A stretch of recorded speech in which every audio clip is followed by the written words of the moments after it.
In terms of our work as well, we are involved in different aspects of peace building. On Colombia, where we work more on ground, we work on transitional justice, peace pedagogy, youth-led projects as well, incorporation of formal combatants. But on a global level, we do dialogues such as this one, for example, and we try to take the learnings from Colombia and see whether we can apply them to other places around the world. And at the same time, we really try to learn from other places and bring that back to Colombia. So actually today is a wonderful space for exchanging knowledge. Reconciliation is always at the center of all our work, and these critical dialogues are therefore so important to us. In the chat box later on, when the dialogue starts, I will post links to where you can subscribe to our newsletter, where you can follow our work, check out our website as well. But also I'll post a link to our YouTube channel where we have all the previous critical dialogues, so you can see what we've already discussed before. But I think that's sort of the main points, a brief introduction. So once again, I just wanted to, on behalf of Embrace Dialogue and the Center for Religion, Reconciliation and Peace and University of Winchester, welcome you and thank you for being here with us today. And with that, I'm handing back to Dr. André Gomez-Suarez, Senior Research Fellow at the Center for Religion, Reconciliation and Peace, and co-founder of Embrace Dialogue, who is chairing today's dialogue, and he will introduce our speaker. André. Thanks, Lucia, and welcome everyone on behalf of the Center of Religion, Reconciliation and Peace. We are delighted to have this partnership with Embrace Dialogue because at the University of Winchester we also have similar principles. We strive to work for social justice and compassion to try to make a difference around the world and to fight for integrity in different places. So this dialogue today is a space in which we want to learn a bit more about the work that Dr. Cory Rogers has been doing in Lebanon and Kenya, and from that to extrapolate and discuss different issues for different countries around social cohesion and reconciliation. The idea of this dialogue, as Lucia said, is try to follow the principles of Rodemos el Diálogo. And by that we mean that the idea is we invite you all to be fully present. We invite you all to be connected with the challenges that different people around the world face. We invite you to think that we all have a role to play to try to create a better world. We also invite you to an intellectual humility approach to try to question our own ideas. We also invite you to recognize that we all have cognitive bias sometimes, and that for that reason we need to be critical thinkers, and actually that we can connect the work that we do as academics and as practitioners in creating a better world. So without further ado, let me introduce our guest speaker to this 7th critical dialogue on reconciliation. Our guest speaker is Dr. Cory Rogers, who is an anthropologist exploring the influence of humanitarian and development policies on communal identity and intergroup relations. He is researching in Kenya and Lebanon and is looking at humanitarian strategies to promote social cohesion between refugees and local communities living in context of protracted displacement. His doctoral project was an ethnography of the ways that urban development in Turkana, northern Kenya, have given rise to intra-ethnic schisms between the growing town-based populations and the rural majority of mobile pastoralists. He has published articles in the Journal of Refugee Studies and in Pastoralism. His research includes inclusive development, local integration, camps and settlements, and pastoralism. He's currently doing fieldwork in Beirut, and he is joining us from there, where, as far as I understand, he's having a bit of some challenges with his internet connection, but we trust the forces of the universe to make this dialogue a successful space.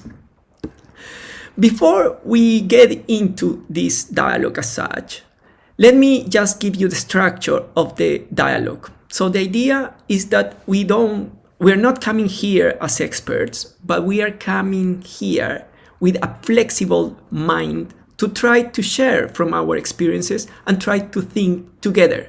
So we are not expecting from the audience only questions and comments, but also you are welcome to share imperfect thoughts that have come up to your mind while you listen to the first part of the dialogue. The first 30 minutes is going to be a conversation, a dialogue between Cory and myself. We are gonna exchange some points of view based on some questions that we are gonna have. And then in that particular moment, we invite you to listen. We invite you to let your thought process unfold. And we ask you, please do not drop questions in the chat box, or please just wait. Wait until the natural conversation starts to open up. In that moment, after 30 minutes, I will open up the floor and I will try to facilitate a more collective dialogue with all of you. The idea in those 45 minutes is that you put your hand up and you ask a question with the camera on. Bear in mind that we are live streaming this, so you are agreeing on being recorded for this. And the idea is that you can make a comment, a question, share a thought, and then we can think together. We will do that for about 40 minutes, and then we will end up the dialogue with some final comments, some final wrapping up that I will do in the last 2 or 3 minutes. So with that in mind, now we will start our dialogue.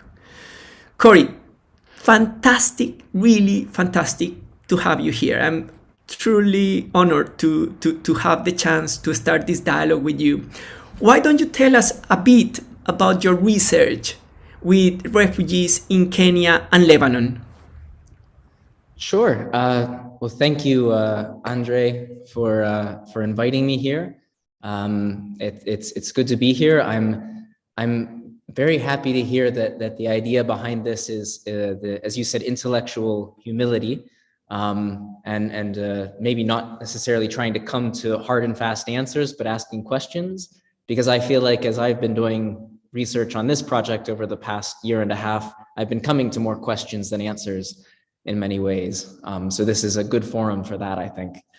And as you said, I'm in Beirut right now, and this is maybe a good bit of background for what I'll be talking about in a bit. But Lebanon is currently undergoing quite a dramatic economic collapse, which has been ongoing since late 2019. The basic backstory is that it turns out that for the past decade and a half or a bit more, the banks have been running something of a Ponzi scheme here, and that has resulted in a currency collapse. And the Lebanese lira has lost over the past year and a half about 90% of its value. So people's assets have been completely depleted. The country cannot purchase imports. And one of the repercussions of this is that a lot of the things that we take for granted are no longer available. The telecom systems here don't actually have access to the electricity in the grid, and many of them were for a while running on private generators to keep running, and those generators are now running out of diesel. So from time to time, the signal just blanks out. So I'm hoping that doesn't happen during this call, but I suppose it's also gives me some awareness of where I'm at and what the context is. So I'll just, to respond to your question, just a bit of background on this project that I'm working on and the research that I'm doing in Kenya and Lebanon. I'm an anthropologist, and so this is sort of the disciplinary angle that I'm approaching my work from. The project that I'm doing is called Social Cohesion as a Humanitarian Objective, and the gist of the project was to understand how aid interventions can influence the ways that refugees and their host communities get along. And this can be both in intended ways as a project objective. There are a lot of peace-building programs, programs that aim for peaceful coexistence, and some that explicitly call for social cohesion. There's also a concern about the unintended effects of aid on relations between communities, which has been called at times the politics of aid. And one of the major concerns here has often been that countries, the majority of refugees in the world are hosted in countries in the global south. Many of these countries have a significant portion of their population are also dealing with socioeconomic difficulties. Many are living in poverty. And so the issue comes up when you're providing aid to refugees. There can actually be quite a lot of resentment among the local population who puts up their hand and says, we also, where's the aid that we would require? And this has been the case in Kenya and in Lebanon, both places where I'm working. So it's looking at both the intended effects that aid programs try to have on refugee host relations, as well as the unintended effects. Maybe just to briefly, as a last point on this, just to explain sort of where this came from and why I am studying this now. I do think it's a particularly important moment to be studying this. And this, what I would call the social cohesion agenda within refugee policy, is actually somewhat new. I would, looking back now after my project, I would sort of identify the period around the 2016 New York Declaration on Refugees and Migrants. This was a large UN declaration in 2016 that tried to spotlight the issue of refugees in their host countries and some of the problems that are being faced in that regard.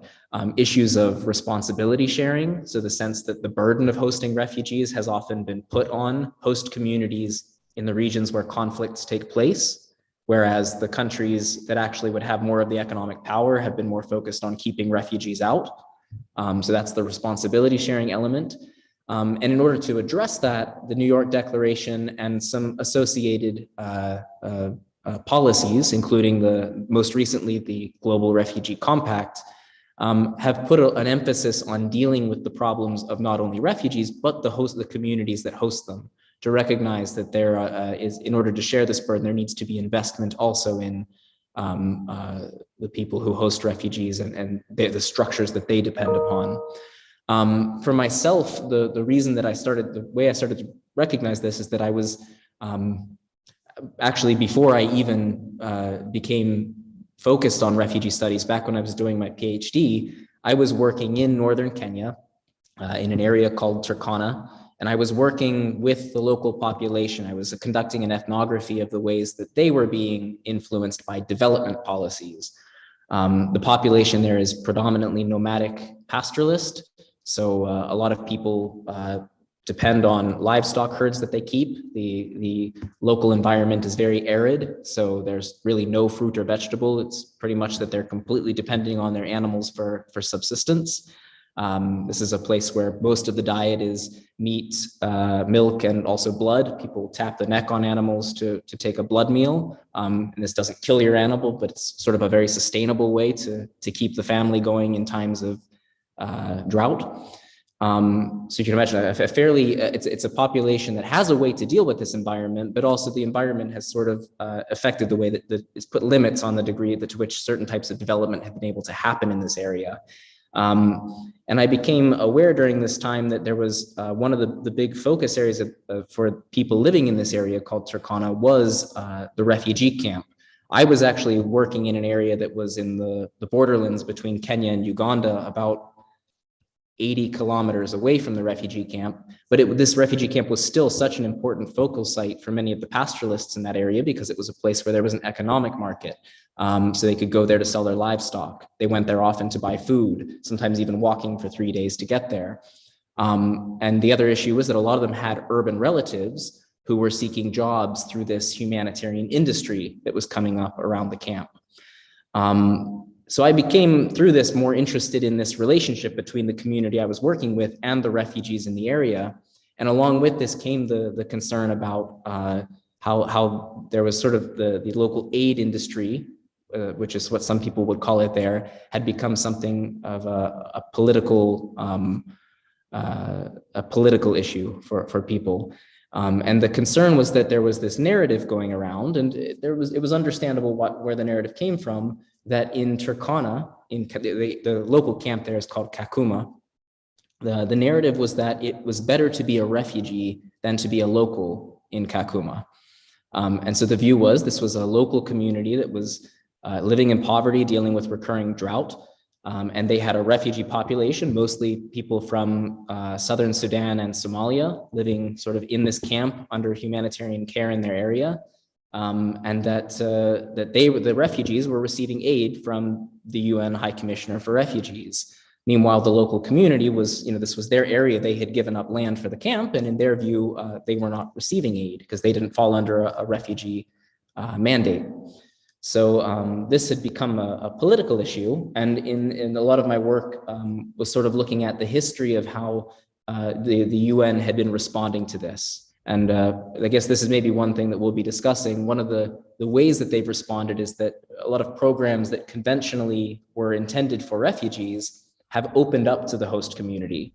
And now the host community is welcome to use those services or receive that aid as well. And this is sort of a way of sharing some of the, what might be said as the benefits of the existence of this humanitarian industry in the area. On the plus side, it's a way of helping out a group of people that maybe don't have refugee status, but are still dealing with some very difficult circumstances. The more realist view of this, or security-oriented view, is that for the UNHCR, there was a concern that the local community could actually reject the existence of the camp in that area. And the local community there does possess a lot of firearms, which they use to defend their cattle from neighboring ethnic groups. So there was the concern that actually this could become a potential point where there could be conflict. So this is also a form of conflict mitigation.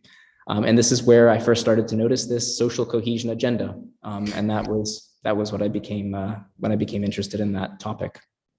Thanks, Corey. That sounds, like you have given us lots of flavor of what you have seen and what you've seen in Kenya. And before we jump into trying to discuss a bit like the challenges for reconciliation, I wanted to ask you if you could tell us a bit more about Lebanon. What have you seen so far? If you could tell us a bit more in Lebanon, who are you working with? What is the sort of population? If you could give us a bit of taste of your ethnography that you are doing so far. Sure. So switch gears and pull my head out of Kenya and over to Lebanon. And that has been one of the difficult things about this project is I'm an anthropologist. I like to go in deep on a particular place. And for this project, it was important to have this comparative perspective on this issue, the emergence of this sort of social cohesion agenda within refugee aid. So that's been a challenge to actually sort of be focusing on both of these areas, but it's also been very interesting. So the reason I included Lebanon as a case study was that when I observed this trend in Kakuma, and at the time, really my perspective was only on this area of Kenya where this camp existed. But as I did some research on how this social cohesion agenda sort of evolved, I noticed that for a while in Kenya, it was a response to local circumstances, this politicization of the existence of aid in that area. But I noticed that around 2015, a lot of the directives for building social cohesion were coming from Geneva and were coming from above. So it was a signal to me that maybe around 2015 or a bit before, this was actually becoming more of a global policy agenda rather than simply a response to the local situation. And actually, when I spoke to some people at the Refugee Study Center, I went into some archives, I tried to do some background research on this, and I found that it was largely the conflict in Syria that really put this onto the agenda in Geneva, because some similar issues were experienced in response to the displacement of people from Syria. Millions of people from Syria, starting especially in 2012, were forced to flee and fled especially to four neighboring countries, Iraq, Jordan, Turkey, and Lebanon. Now, at this point, sort of Europe was putting up its borders. Europe was responding to what they saw as the so-called refugee crisis. And we've seen since that time increasingly strict attempts at pushbacks, sending boats that have attempted to cross certain sections of the Mediterranean back to places like Libya, in some cases back to Lebanon, back to Turkey. And so there was this concern that if these countries that had received the majority of refugees were not able to accommodate those refugees, I think a lot of the European funding countries saw that they may actually see an even larger number of people attempting to make the move to Europe. And politically in Europe, this was not acceptable, especially with the rise of a lot of right-wing governments. So this was the point where really this issue of dealing with social cohesion and social stability was a related term that came up in countries like Lebanon, became a big issue. So here in Lebanon, I wanted to sort of take this as a comparative case study because in a sense, this is where the social cohesion agenda really got a lot of its attention and arguably where a lot of that agenda took shape. Lebanon is quite a unique country. It's a very small country located along the Mediterranean. It's bordered to the south by Israel and on the other borders by Syria. The country only before the war in Syria only had about 4 to 4.6 million people living in it as a population, and they have received over 1 million refugees. So estimates have indicated that anywhere from 20 to 25% of the people in the country at many points have been refugees, which is quite significant when you think about the concerns that have been raised in countries like the U.S. and Canada about the number of refugees is so high. Really nothing like what Lebanon has experienced demographically. So in Lebanon, it's an interesting case here. Many of the Syrians who've traveled over to Lebanon there was no attempt to set up refugee camps, which has been the case in most countries. And this was largely because Lebanon had previously had been a recipient of Palestinians fleeing Israel in the 1940s and afterward. And at that time, they did have an encampment policy, and Lebanon actually found that this was politically complicated for them. So rather than allowing for camps, which historically camps in Lebanon have often turned into small settlements and then towns, basically in Lebanon, they decided not to allow anyone to set up camps.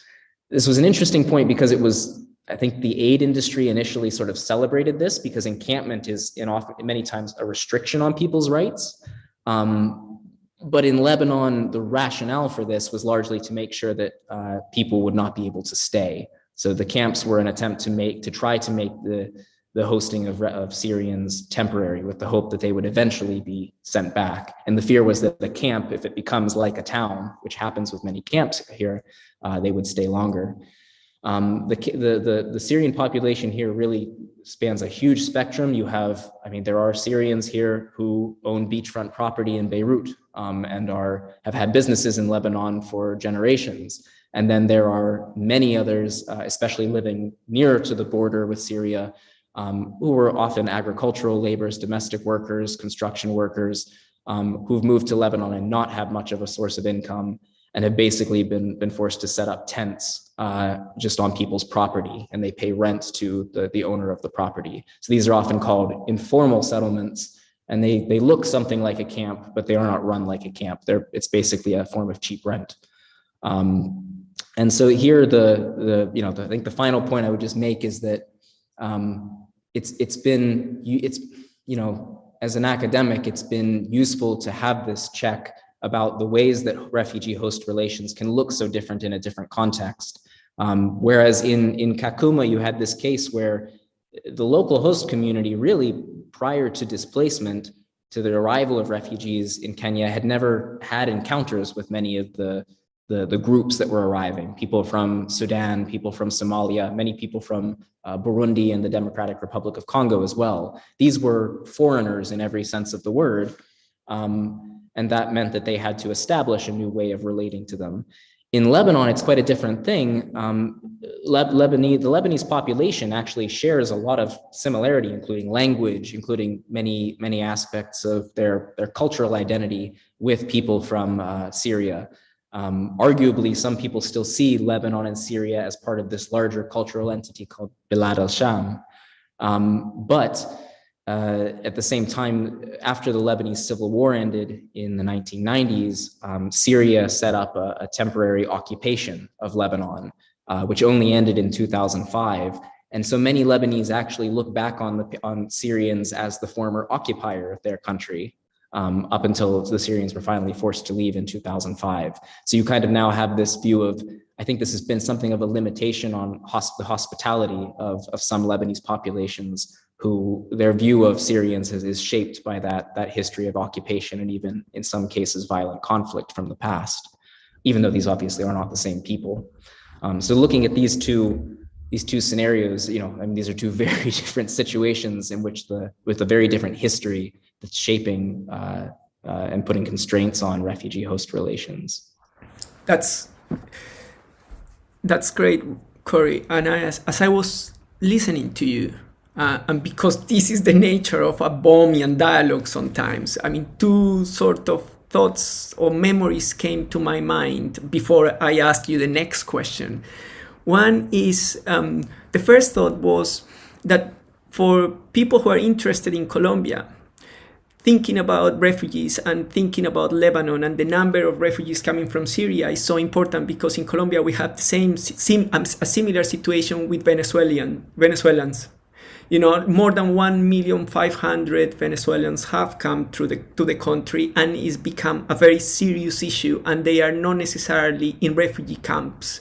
So probably for those who are in this dialogue thinking about Colombia and how we can draw lessons from what you are sharing, there is a connection there that they could start thinking about, and then probably ask you a couple of questions when we open to the collective dialogue. The other thing is when that came to my mind, and it was like a flashback, was when you were talking about how in Lebanon there are no refugee camps as such, and you mentioned the Palestinians. And then it came to my mind a painting that we had in my house when I was growing up of the Shaura and Shatila massacre that took place in September 1982 in a refugee camp of Palestinians, where more than between 460 and 3,000, refugees were killed. And I wonder, so my thought was, wow, is the idea that there are no refugee camps in Lebanon now is connected to this massacre that took place back then, because it was a dramatic, horrendous situation that shocked the whole world. And so that painting that a Colombian artist have done after the massacre sort of popped out in my mind as you were talking. But let's leave those two things there, and let me move to ask you another question that has to do with reconciliation, because how do you understand reconciliation, and how you understand the challenges for reconciliation when we are talking about refugees? And these people are moving from one country to the other, to a host country. That host country is receiving them, but who do they need to reconcile with? How do we think the importance of reconciliation when we are talking about refugees, and how do you see this in your sort of research? Mm-hmm. That's a really good question. So my focus when I started the project was social cohesion, but when you're dealing with social cohesion, there are all these other terms that come up in different places. You've got peaceful coexistence is the prevailing term in Kenya, and actually reconciliation has at times been a term that's come up there as well. Reconciliation has also, for some organizations, been the term to use in Lebanon. And again, part of the reason for that is some of these terms are politically sensitive. Cohesion, basically the aid providers were not allowed to promote cohesion. I think starting between Syrians and Lebanese, starting from, I think, 2014 or 15. And the reason was cohesion in Arabic translates basically to integration. And they have a very sensitive sectarian balance here that's been set up since the French ended their rule under their confessional system of government. And the view was basically that an influx of Syrians, predominantly Sunni, would upset the balance between the Sunni, the Shia, and the Christian demographics in the country.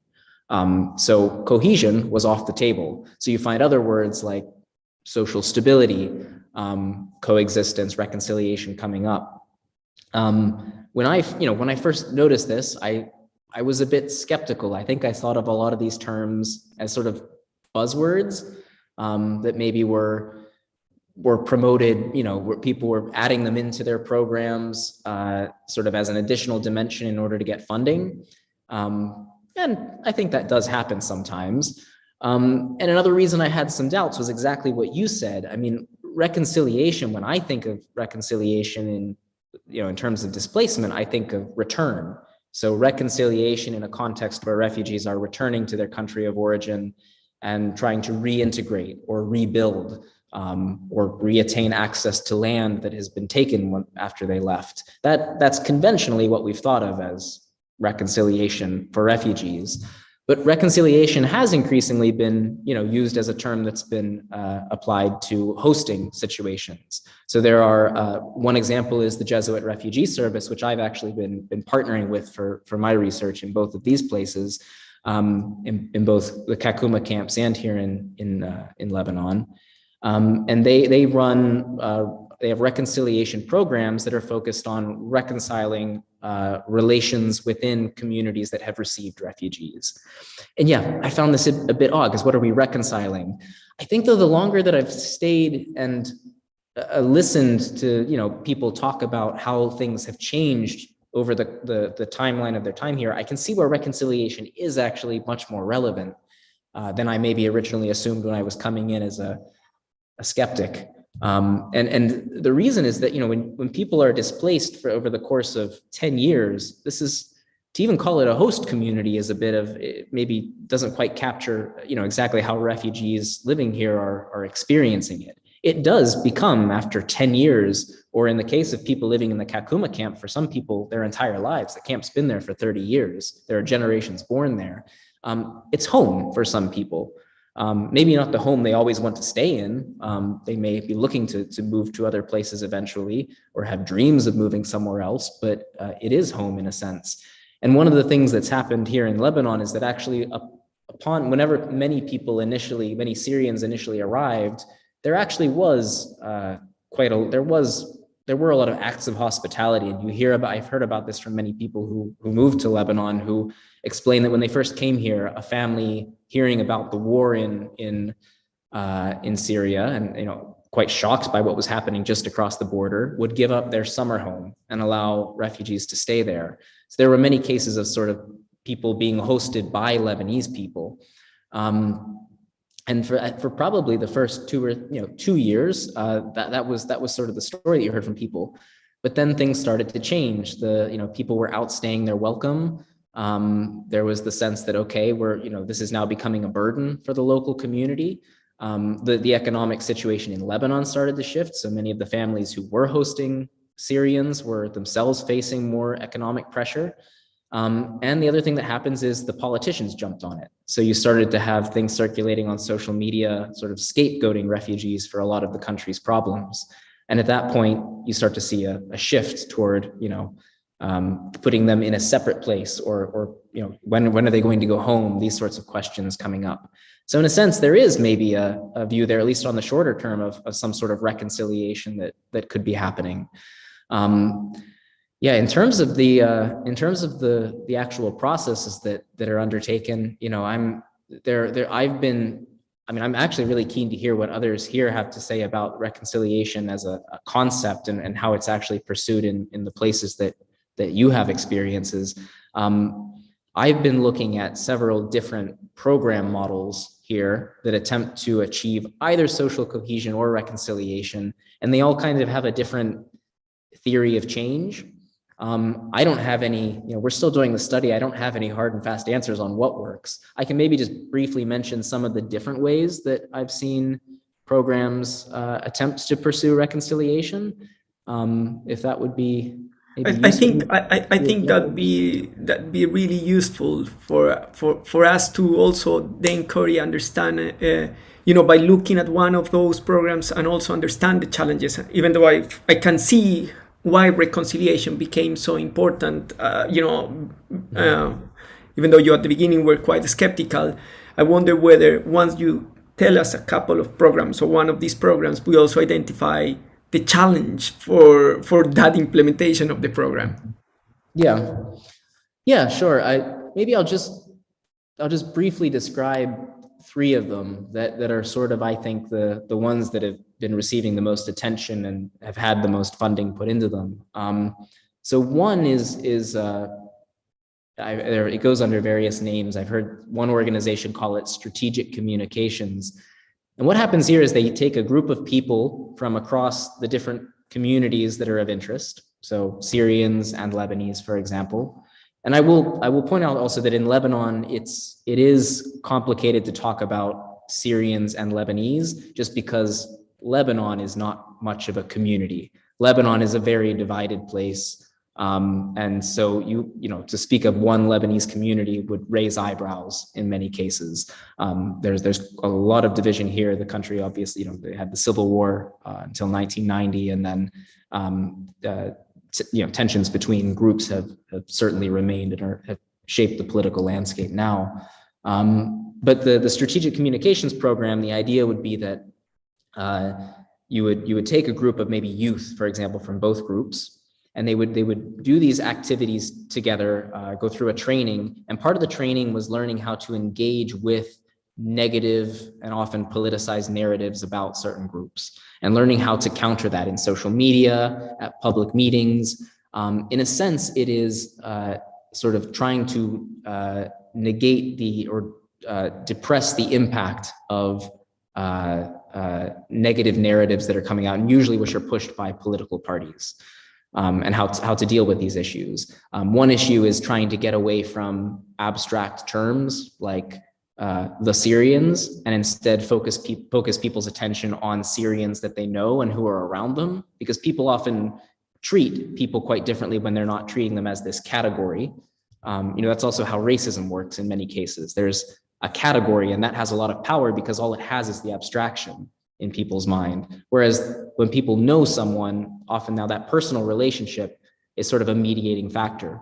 So that's one type of program, is sort of training people, often youth who are very active on social media, who are participating in a lot of political events, especially in Lebanon at the moment, where there's been a lot of political activism lately about the financial collapse.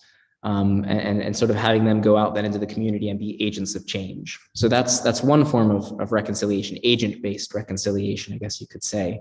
Another that's been interesting is, I mentioned there's this, one of the big prevailing concerns, and in fact, one of the narratives that goes around is, well, refugees are getting all the aid, but we, Lebanese or local Kenyans, need it too. So there's anger about this, what's sometimes called the refugee-centric aid.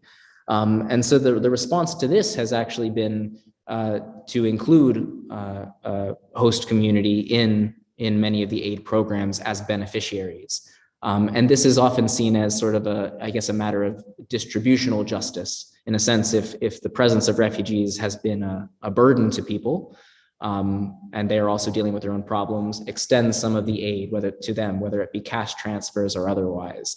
So this doesn't actually focus on building any relations or any dialogue or communication between groups. It's a matter of alleviating the sense of injustice over the ways things are distributed.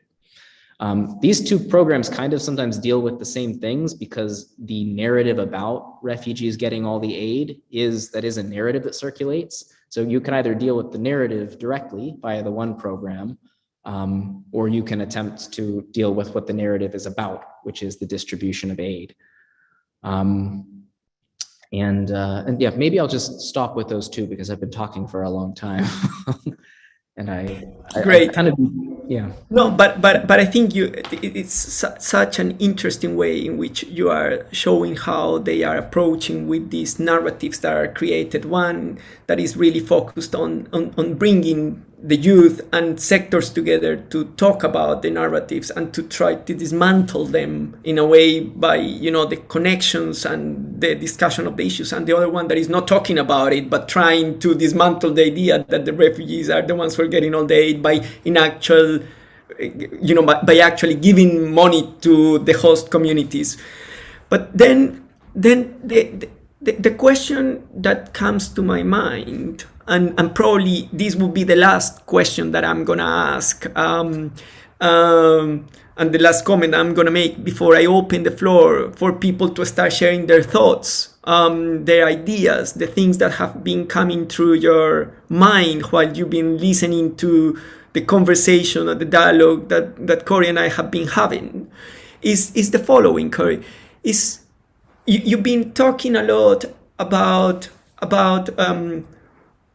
social cohesion as something that was what driving your interest, and then we've been talking about reconciliation programs that focus mainly on rebuilding relationships, and you're interested to hear other concepts of reconciliation by the people who are here, and everyone is very welcome to jump in with this.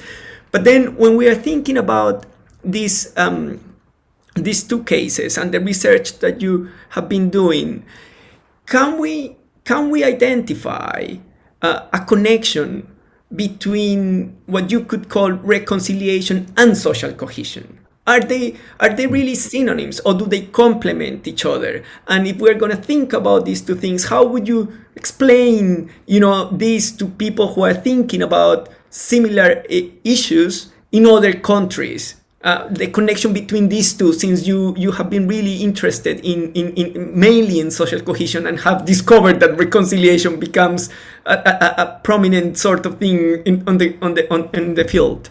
Mm-hmm.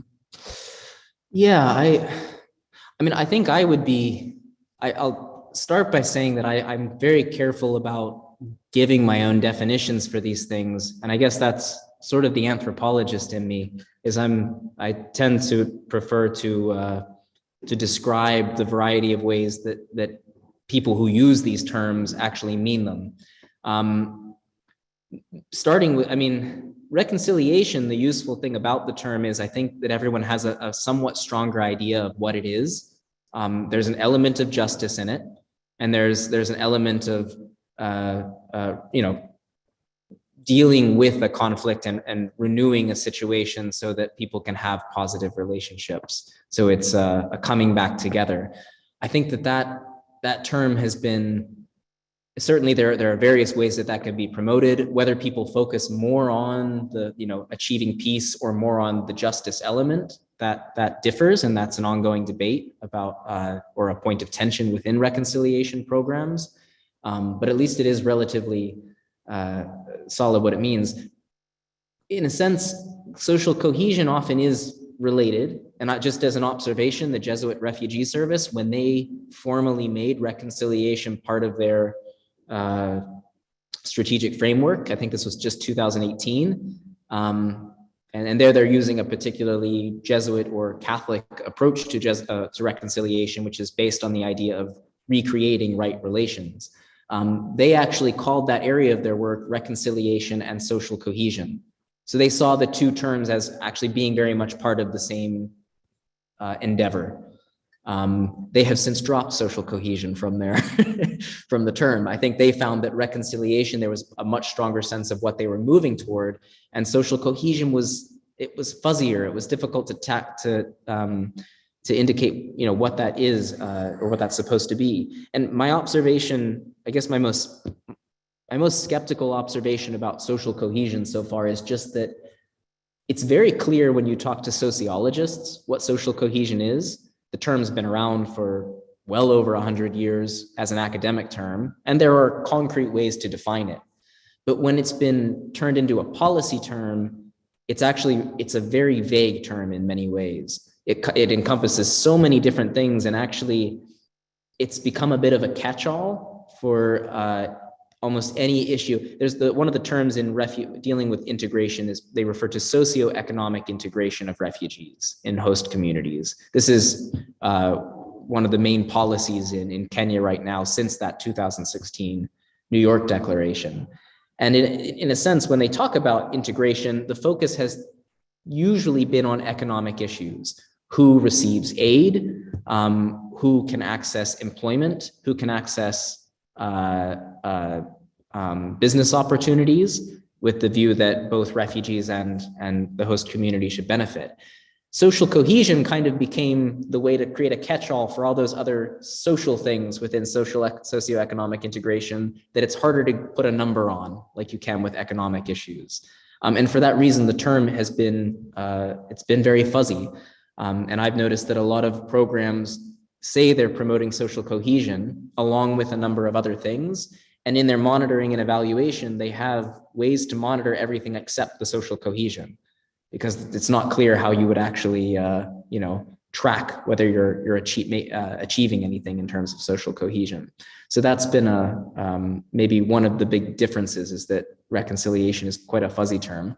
The only thing I would say is that when I look at JRS's work, I think that they do have a bit of a sense that social cohesion is a state of affairs in their view, and reconciliation is a process that could lead to that social cohesion being applied to the widest possible group. The observation we had when I had a few conversations with folks in JRS, in the Jesuit Refugee Service, was that whereas reconciliation would be generally seen as being inevitably a good, social cohesion is not all forms of it are good. You could have very high social cohesion in a place where two different groups have a very strong sense of cohesion within their group and according to their identity. And that would actually be something that could be a driver of conflict. So social cohesion can actually be something that can be quite inward looking in some cases, and could even be opposed to reconciliation.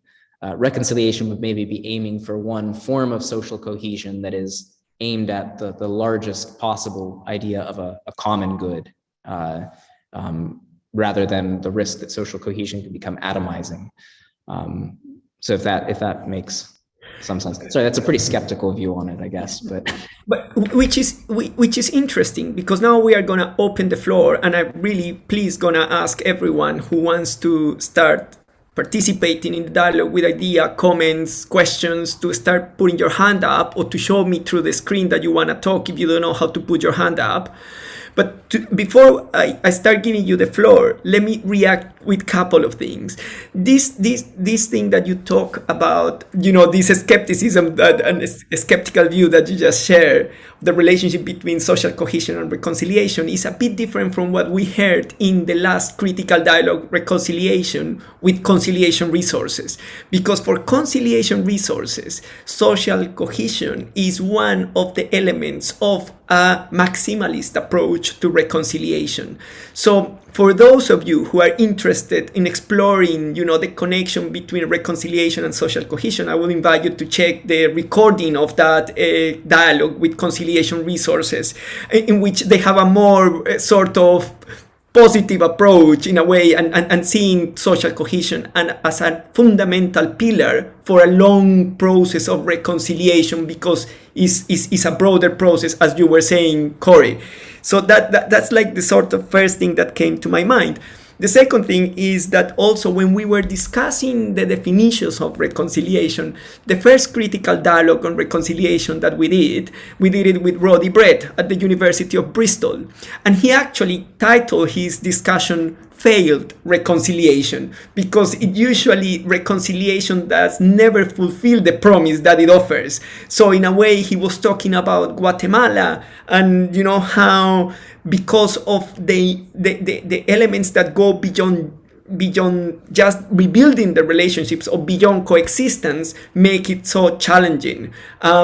And one of the things that it kept in my mind, coming back as you were finishing your thoughts and reflections just now, one word that we haven't heard from you, and that probably could come back in the future, is the role of forgiveness, because forgiveness is such an important aspect of reconciliation.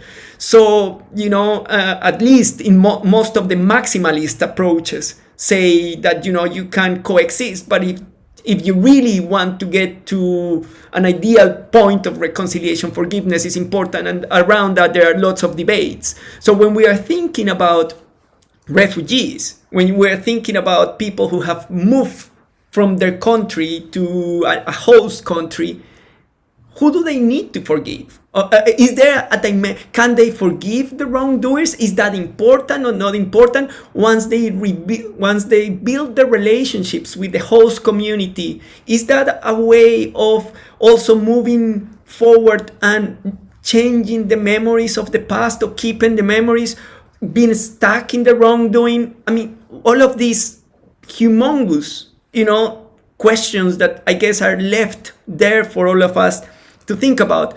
And the final thing that I don't want to forget, because sometimes we forget, is that thanks to the same connections that Cory and I have, the next critical dialogue on reconciliation is going to be with Daniela from the Jesuit Refugee Services. So we will be hearing from the horse mouth precisely all the work that they've been doing in different places about reconciliation. So, just for you guys to keep that in mind, and that will be on the 10th of March.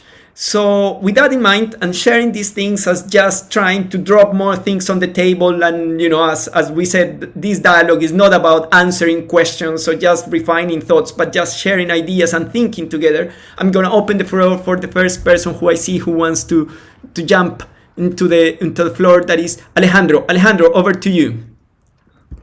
Thank you, Andre, first for organizing and hosting this fantastic event. And to Cory, thank you for giving us an insight into your work and to the fascinating ethnography that you're currently undertaking in Lebanon.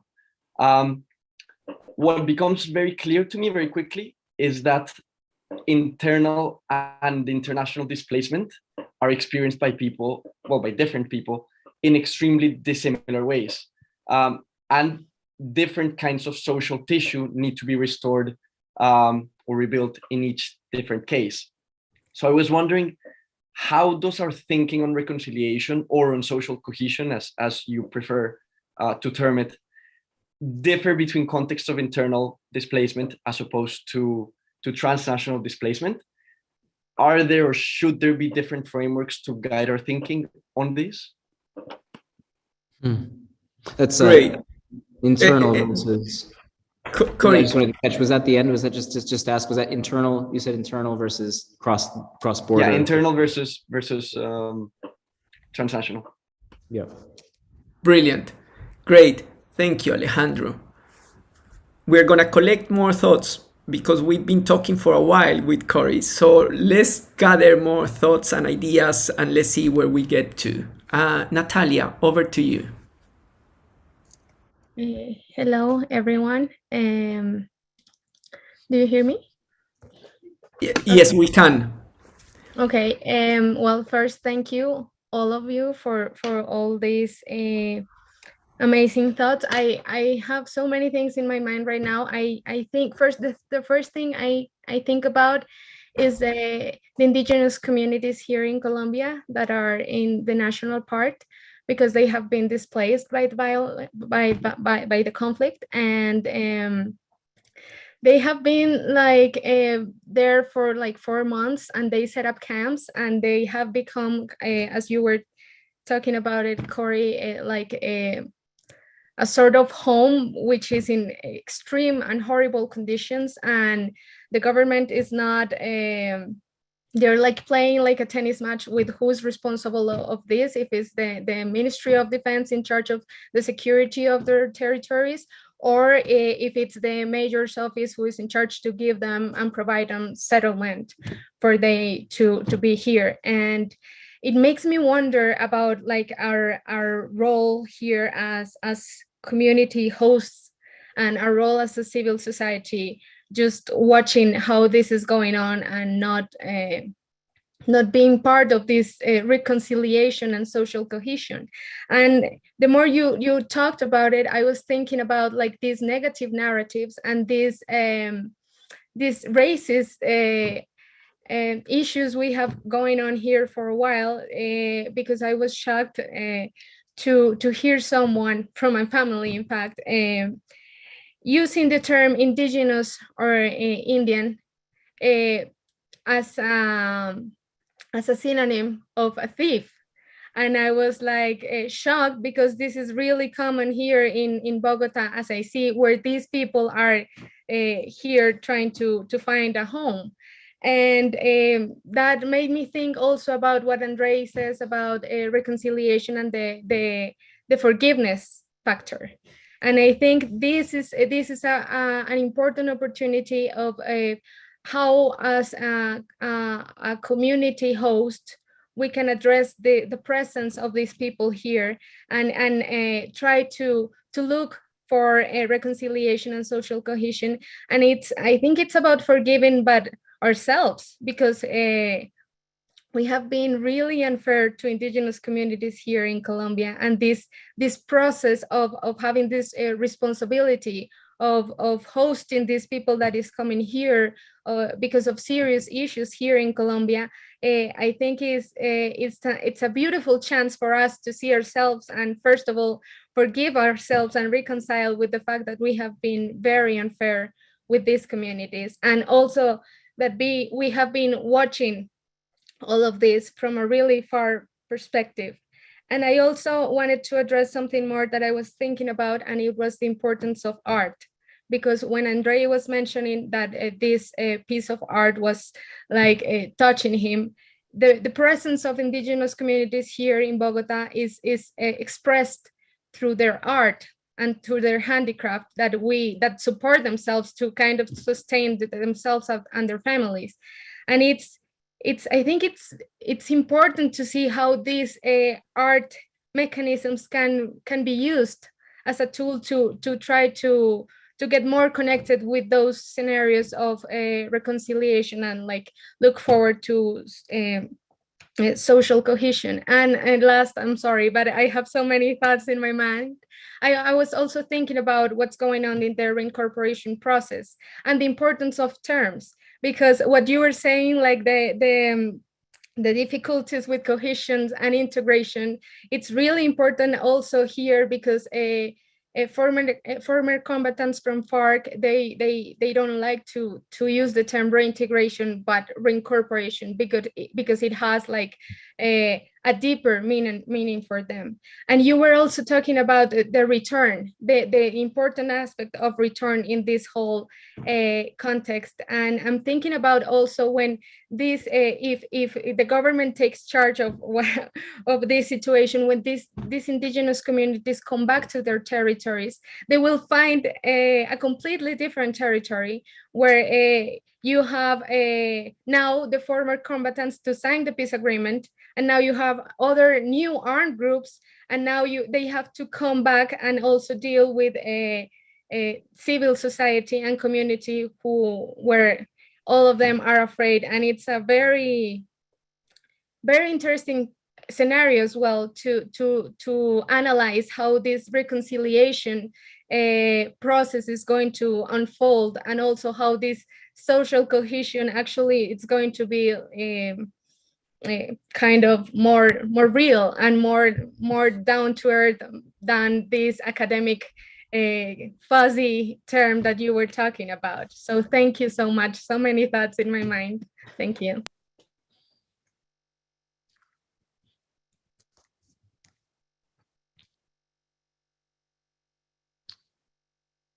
Have we lost Andre? I think we might have. But I see Dalton has his hand up, so maybe he can ask whilst I hope Andre returns. Yeah, no worries. Thanks for that, Corey. It was really great hearing. My current research is similar in some sense, but I'm at the Colombia-Venezuela border here in the state called La Guajira, studying Venezuelan migration, social, and I'm kind of chiming in on the previous comment about indigenous groups as well, because the state that I'm in, half of the population is indigenous as well. And so something I wanted to ask is, building on that point that you mentioned of the refugees being seen by the local population as having some sorts of privileges in terms of the distribution of goods from humanitarian groups and so on. I've seen that here as well, but I've also seen other sorts of groups being clumped into that sort of privileged category. So first you have the refugees who are privileged, right? And I say this speaking on behalf of what I've heard here, but what people tell me. But the Venezuelan refugees being privileged because they're receiving resources and they're internationally protected as refugees through these sorts of international humanitarian narratives. That's the first privileged group that people tell me about here. The second privileged group are the indigenous groups. Obviously, the indigenous group presence in Bogota is very different and the dynamics are very different. But here, the local people who are not indigenous will say, oh, Venezuelan refugees and indigenous people are just alike. They're in the same categories because the governments protect, basically, in short, the bureaucracies protect them. The international discourses around indigenous groups needing to be protected and the international discourses about refugees needing to be protected. People on the ground here recognize that and speak to that. And the third privileged group that I see is people like myself, white foreigners that come into this place. And I get grouped into the refugee and the indigenous category as well. Whenever I go and get my formal documentation with the Colombian government, for example, or a driver's license or things like that, people always say, as a gringo, they'll accommodate you in any way, shape, or form because you have certain privileges here as a gringo, And so I see this sort of interesting dynamic in how people here think about privilege and layered privileges and how they categorize people together. And obviously you had a short period of time to speak, but you only spoke about the refugees and the host population. So I just wanted to ask if there were additional incisions or grooves in this sort of privilege narrative that you're seeing there. You mentioned pastoralist groups and so on and so forth. I was just wondering if that was relevant to your work in any way. Thanks, Dalton, and thank you, Natalia, and thank you, Alejandro.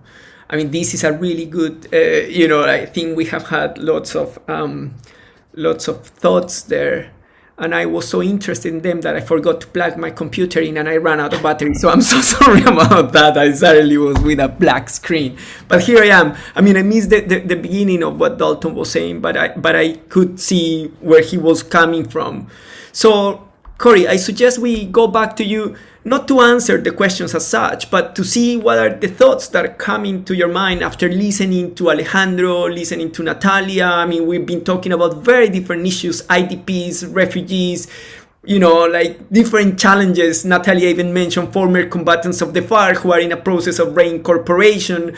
And, what does it come to your mind, and how do you continue this stream of meaning that we're trying to create together before we ask other people to continue sharing their ideas?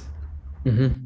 Yeah, I mean, these are really interesting points, and kind of bringing in additional dimensions of this that I, looking back at my work, that I haven't really thought that much about. Maybe to start, Alejandro, with your point, this issue of IDPs versus refugees.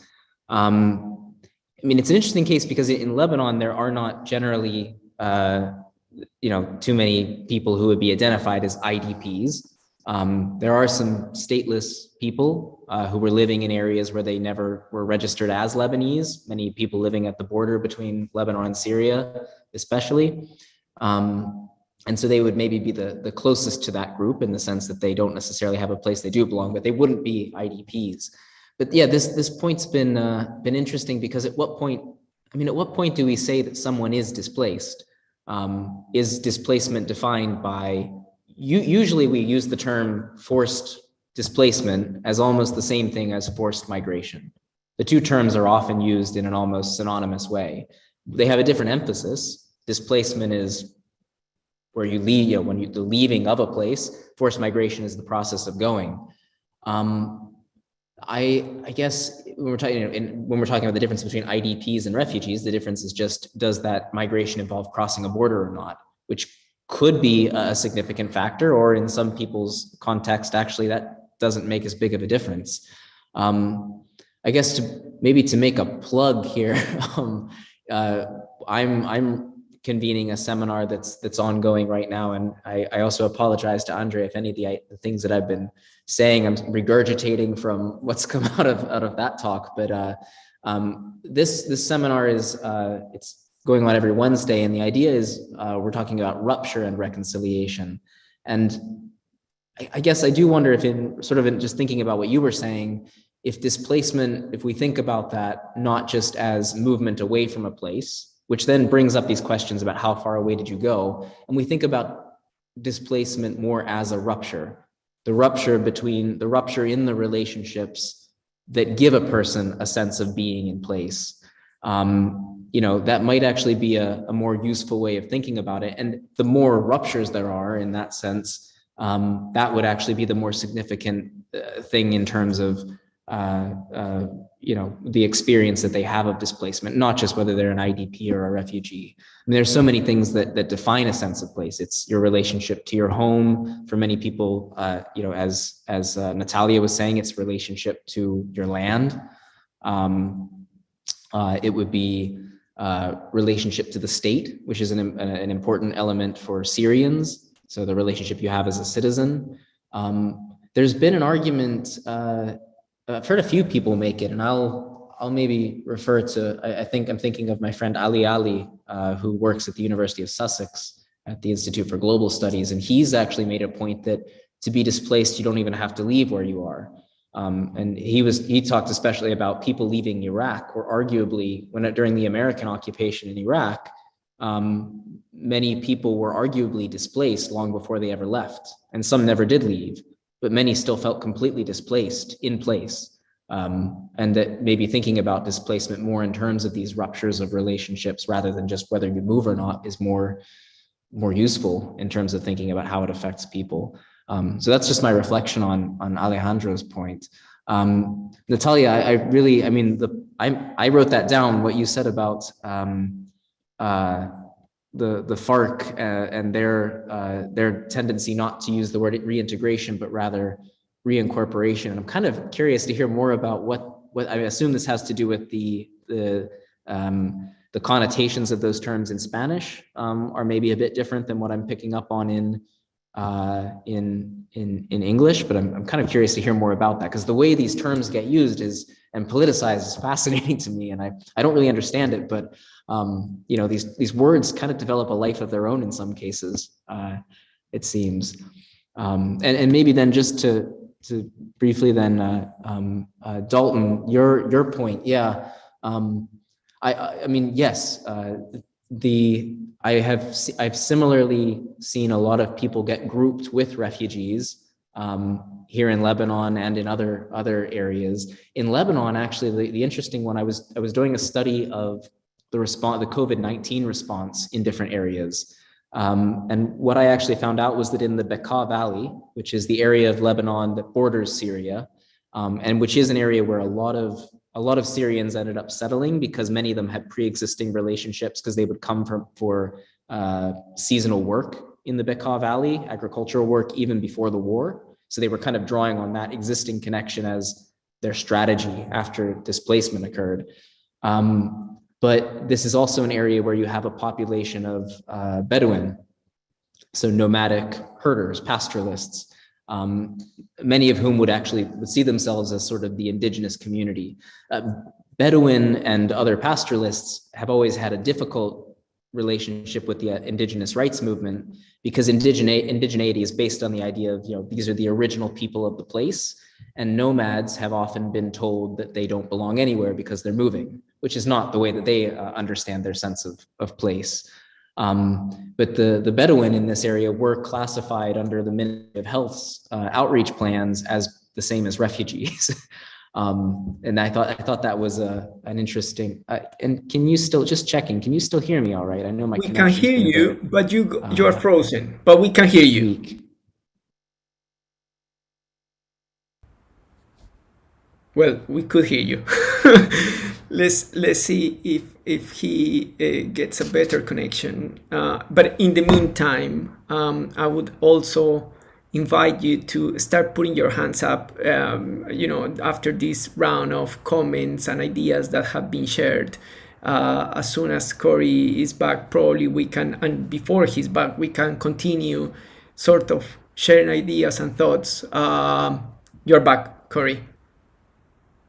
Great. And I'm So- just inviting like a second round of comments or reactions or ideas to get back to you before we close this dialogue. So we still have some time, and let's see who else wants to jump in with new ideas or comments.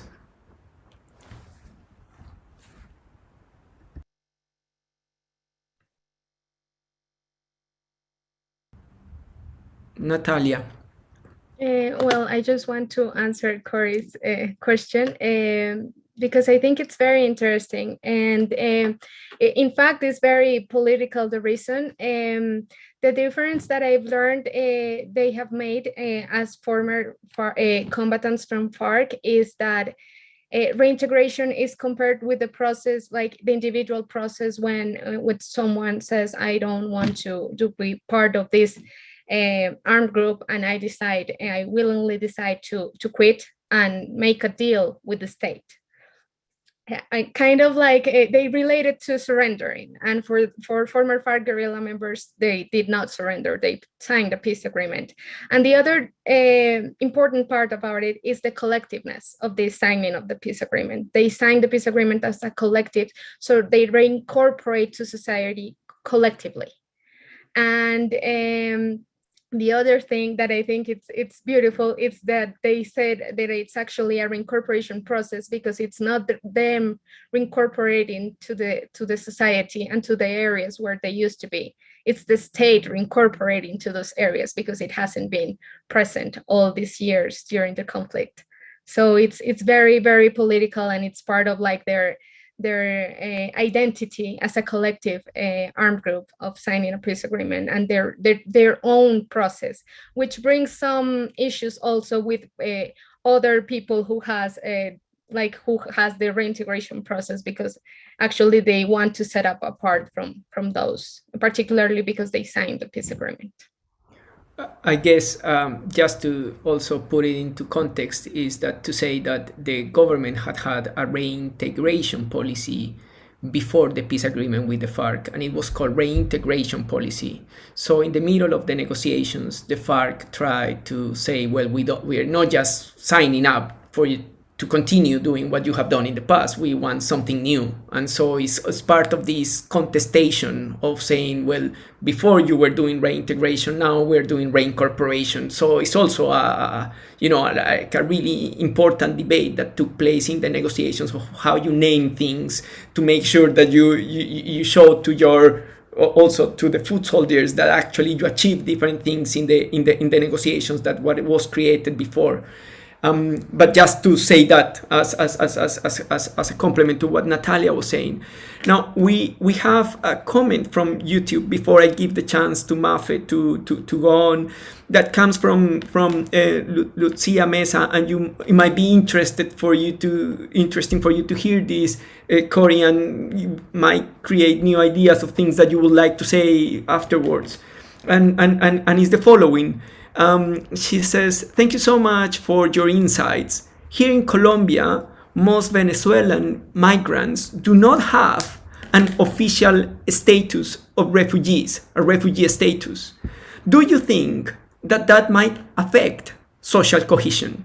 Do you think that fact that they are not officially recognized affects social cohesion? That's a question that she's got in YouTube, probably gives you some ideas of something you want to say. Mafe, over to you, and let's see who else jumps in. Thank you, Andre. Thank you, Corey, for a wonderful talk. I am not very familiarized with reconciliation. I looked at the Colombian armed conflict, but I don't look at reconciliation necessarily. So I'm only coming into this world of reconciliation very, very recently.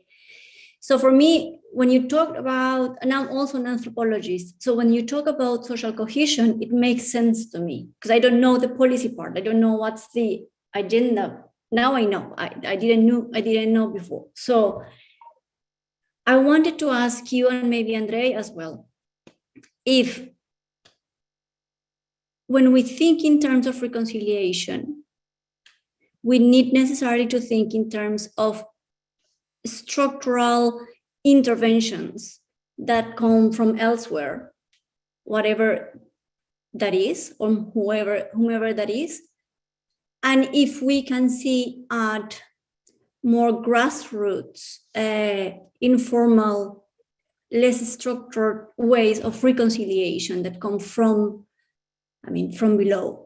Have you seen that? If we talk about reconciliation, can we talk in those terms, or do we necessarily need to talk about, I don't know, United Nations, external agents, the government? I don't know. That was my question. Brilliant. Thanks, Mafe. Lucia.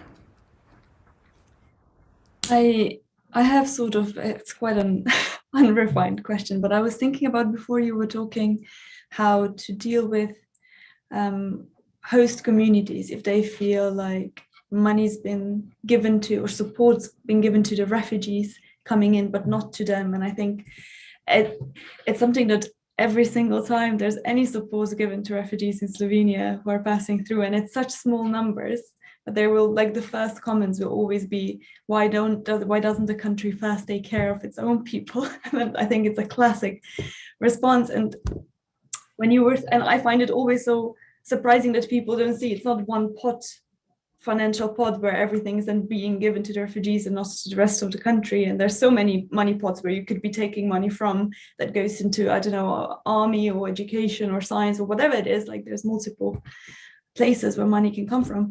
But I was wondering, and you were talking about how either you can decide to change the narrative and you can talk about how that's not actually the case. There is also support going to the host community, or you can actually take from the pot or kind of like redisperse the money differently. Are there any studies showing like what has the strongest effect? What changes the way those communities then interact? Thank you.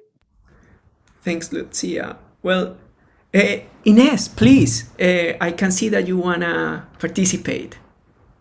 Please put your microphone on. You are muted.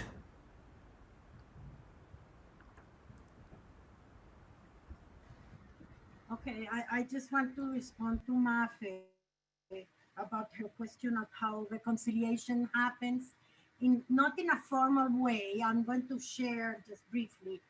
I live in Canada. I have lived here most of my life, but for 15 years ago, I got a call from the embassy telling us that some children who were victims of child recruitment were arriving to Canada to let people know, the Colombian community, what was going on in Colombia. At the same time, I got a call from a friend who said, can you go to the airport? We have a family of refugees who are arriving there. Can you go there tonight? And of course I went, and it was easy to identify because not many people travel with 6 kids. So we met them, a group of us, we got together, we decided to be by their side. So we have followed up for 15 years. But the interesting thing is at one point, we had 6 children that belonged to, they were with the ICBF, con el Instituto Colombiano de Bienestar, and were in the reintegration program, as it was called. And they sent them to Canada, hoping that they would be more accepted here than they were in Colombia at that time. And we decided, we went to a farm and we invited the people that had arrived as refugees together with these children. They were minors at the time. And what happened was that reconciliation happened just by being together. We were having a fire, we were all talking, I've never been affected by the conflict personally, but just putting them together and listening to the stories, it just happened in front of us. One of the girls got up and said, how can you be sitting with us here tonight? You lost your country, you lost your husband, and here you are sitting with us. We all feel like we have to apologize. We want to be forgiven. We want to ask you to forgive us. Well, that happened 15 years ago. So happened in Canada. So we organized a group of volunteers and we said, let's go to Colombia. And at that time, we met somebody who one of the surgeons who had been kidnapped for 15 years.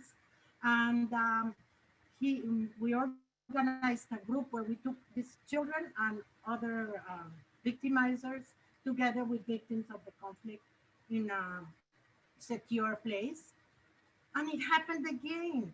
But the trouble wasn't finding victims or victimizers of ex-combatants. The trouble was finding civil society, because we, like Natalia said, civil society has a place to play, has a responsibility, if even by our indifference. So, anyways, that's what I wanted to share with you. Ines, that's absolutely fantastic. You have done a transnational connection of a process of reconciliation to try to answer all these cross-border things in a really fantastic way, and highlighting and connecting and answering questions. Thank you so much for participating in this dialogue in that way. With that in mind, and bearing in mind that we are running short of time, unfortunately, I want to go back to Corey, for Corey to have the chance to offer some final thoughts, some ideas that he has collected from the last few interventions, or probably that are hanging out from the previous one. And then once he has finished, probably I will offer some final remarks before we bring the space to an end in the next, say, 5 minutes. Well, thank you. Thank you for giving me the last word. I will say, I think Ines, I think you just really summed things up pretty well. And what you said, as well as what Mafe, is that the name, right? What both of you brought up, I think, is a really important point. And it's been something I've kind of been, maybe I've been annoying about, I don't know, but in Kakuma, there has been a new attempt at creating a new form of refugee settlement. So the Kakuma camp's been around for 30 years.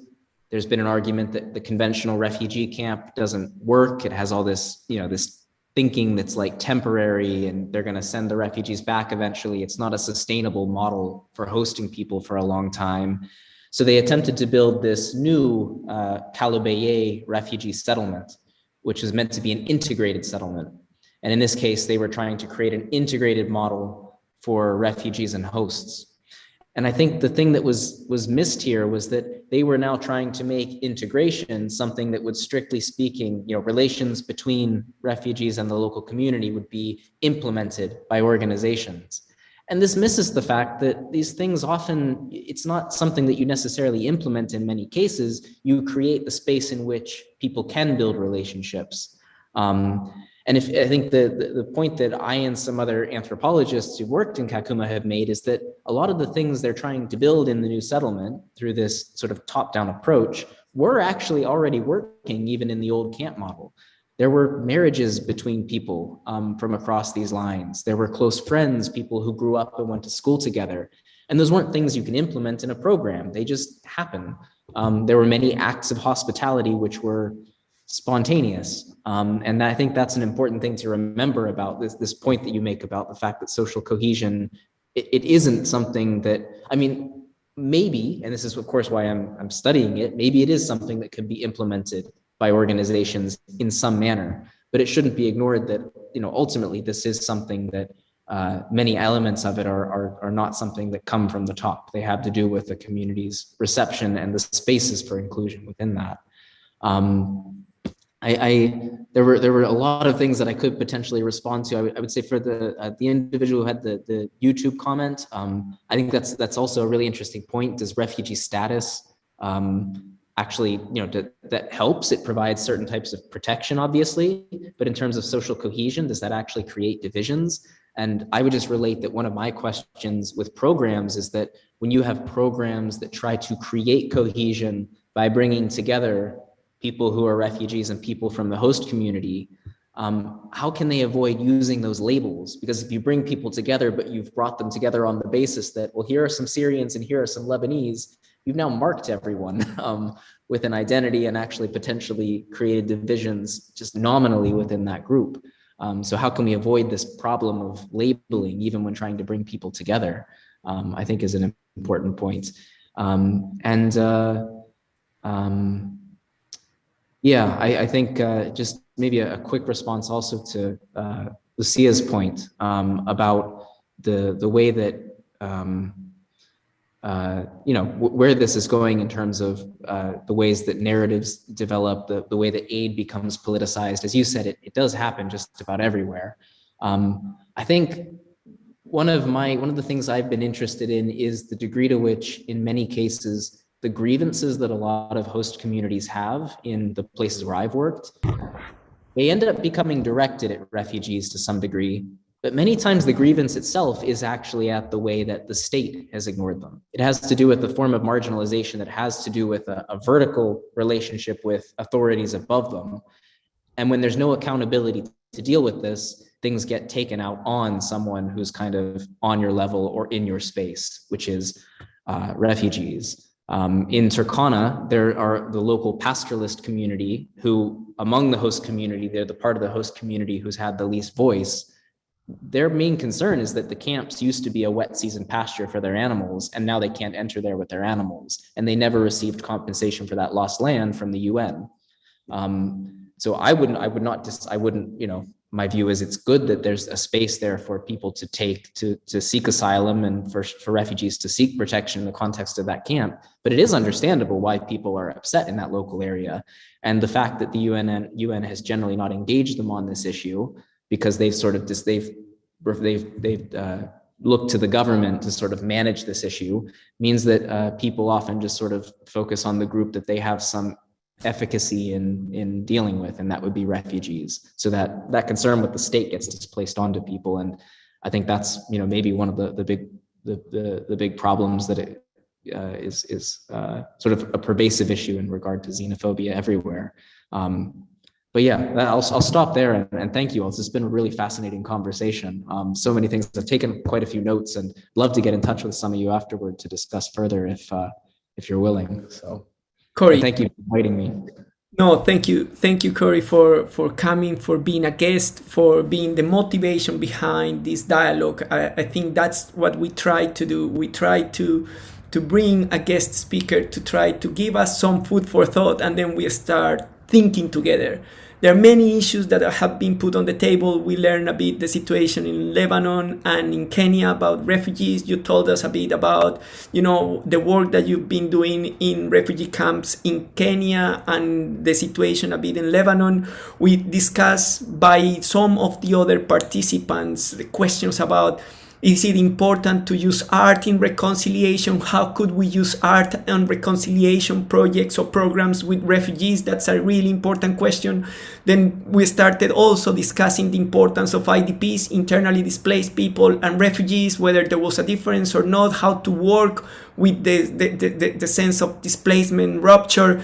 You even mentioned the idea that some academics have been saying that you can be displaced without actually having to force to leave a place, probably in a digital age. That's such an important reflection to keep in mind.